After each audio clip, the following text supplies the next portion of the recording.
जय हिंद दोस्तों, मेरे YouTube channel Bihari Balaji class में आप सभी का स्वागत है।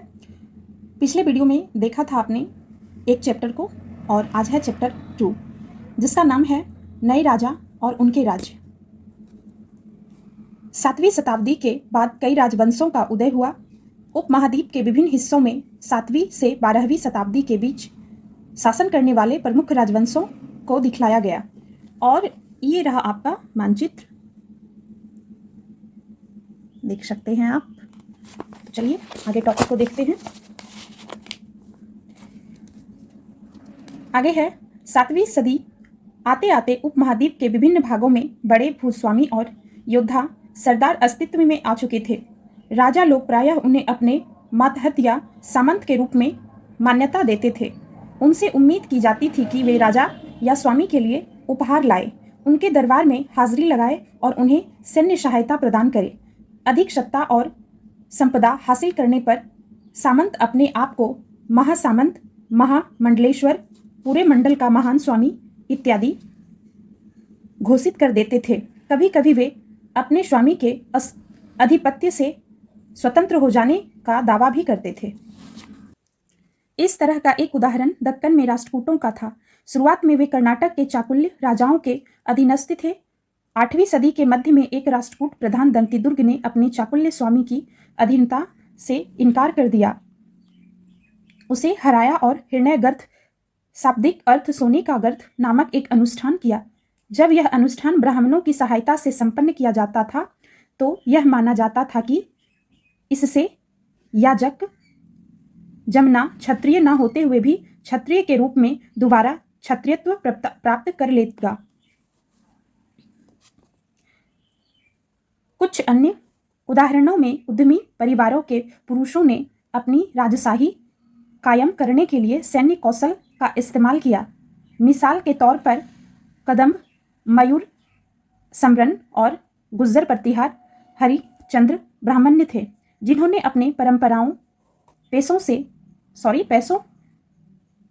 पैसे को छोड़कर शस्त्र को अपना लिया और क्रमशः कर्नाटक और राजस्थान में अपने राज्य सफलपूर्वक स्थापित किया।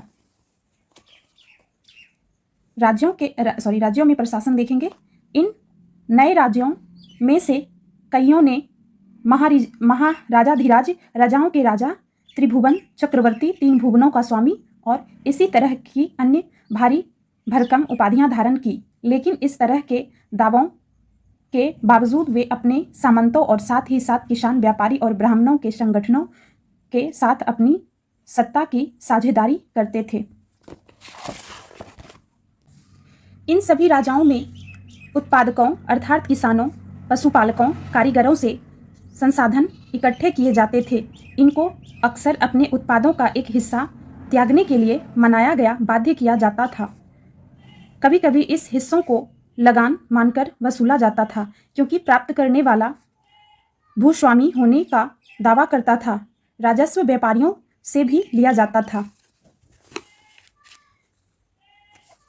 तमिलनाडु में शासन करने वाले चोल वंश के अभिलेखों में विभिन्न किस्म के करों के लिए 400 से ज्यादा सूचक शब्द मिलते हैं। सबसे अधिक उल्लेखित कर है बेट्टी, जो नकद की बजाय जबरन श्रम के लिए लिया जाता था, यानी जबरन श्रम, और कदमाई यानी कि भूराजस्व थे। मकान पर छाजन डालने पर लगने वाला कर, खजूर या ताड़ के पेड़ पर चढ़ने के लिए सीढ़ी के इस्तेमाल पर लगने वाला एक पारिवारिक संपत्ति का उत्तराधिकार हासिल करने के लिए लगने वाला कर इत्यादि का भी उल्लेख मिलता है। ये संसाधन राजा की व्यवस्था का वित्तीय आधार बनते थे, साथ ही मंदिरों और दुर्गों के निर्माण में भी इस्तेमाल होते थे। संसाधन उन युद्धों को लड़ने में भी इस्तेमाल करते थे जिनसे लूट की शक्ल में धन मिलने की तथा जमीन और व्यापारिक मार्गों के प्रयोग की संभावनाएं बनती थी। राजस्व वसूली के लिए पदाधिकारियों की नियुक्ति सामान्यतः प्रभावशाली परिवारों के बीच से ही की जाती थी और प्रायः वंशानुगत होती थी। सेना में भी ऐसा ही होता था। कई बार राजा के निकट संबंधी ही इन ओहदों पर होते थे। प्रशक्तियों में ऐसे ब्यूरो होते हैं जो शब्दशः सत्य नहीं थी हो सकते, लेकिन ये परिस्थितियां हमें बताती है कि शासक खुद को कैसा दर्शाना चाहते थे। मिसाल के लिए सूरवीर विजयी योद्धा के रूप में ये विद्वान ब्राह्मणों द्वारा रची गई थी और अक्सर प्रशासन में मदद करते थे।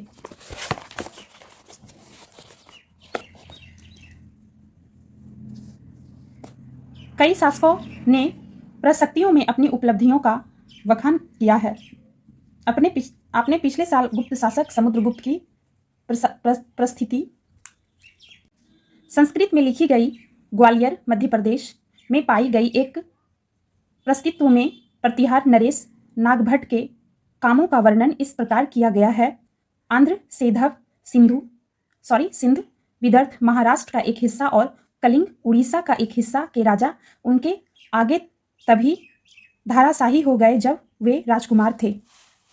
इधर देख लीजिए, बंगाल का हिस्सा, अनर्त गुजरात का हिस्सा, मालवा मध्य प्रदेश का हिस्सा, किरात, बनवासी, तुर्क, मत्स्य दोनों उत्तर भारत के राजाओं को पराजित किया। राजा लोग प्रायः ब्राह्मणों को भूमि अनुदान में पुरस्कृत करते थे। ये ताम्रपत्रों पर अभिलिखित होते थे जो भूमि पाने वाले को दिए जाते थे। इस साइड देख लीजिए, यह थोड़ा संस्कृत और थोड़ा तमिल में लिखा हुआ ताम्रपत्रों का एक संग्रह है, ये रहा, और जिसमें 9वीं सदी में एक शासक के द्वारा किए गए भूमि अनुदान का उल्लेख है इसमें, जो कि